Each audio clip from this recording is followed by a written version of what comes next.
El realitzador audiovisual Toni Lucas s'erigeix amb el primer premi pel documental Fam de Terra.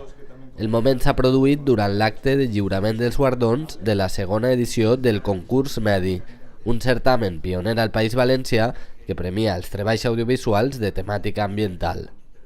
Fam de Terra és un documental guardonat amb 700 euros que tracta la progressiva desaparició del paisatge citrícola valencià. El segon premi ha estat per al treball Reptiles Valencianos, dotat amb 450 euros.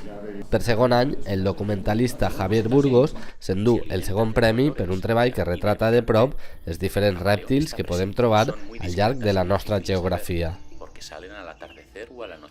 El tercer classificat ha estat el documental Paisatges del Maestrat, dotat amb 250 euros.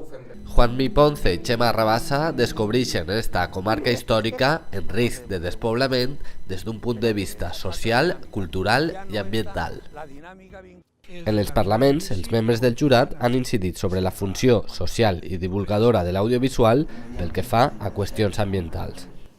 Una sensibilització respecte a cadascun dels temes, una reflexió crítica i una capacitat de conscienciació al que està visualitzant els documentals i finalment jo crec que també, i és important, una capacitat dels documentals d'empoderar a la societat civil. En una època on la rapidesa de les xarxes socials moltes voltes ens porta a tindre poca reflexió i molt de titular, crec que un concurs, un certamen, un festival com este, el que ens ajuda és a la reflexió del món en què vivim i el món que volem deixar per al futur. Des de l'organització del concurs s'ha destacat la diversitat temàtica de la desena de treballs que s'hi han presentat.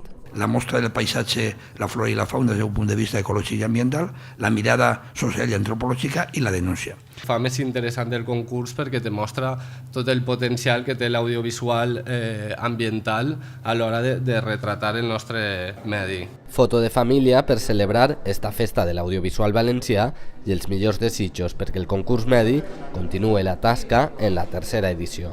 El fet de vindre a l'Alcúdia, poder parlar en la gent i veure el documental, per a mi, de fet ja és un premi, però valoro molt la vostra feina i m'agradaria que l'any que ve repetir o almenys que continuar al festival sobretot.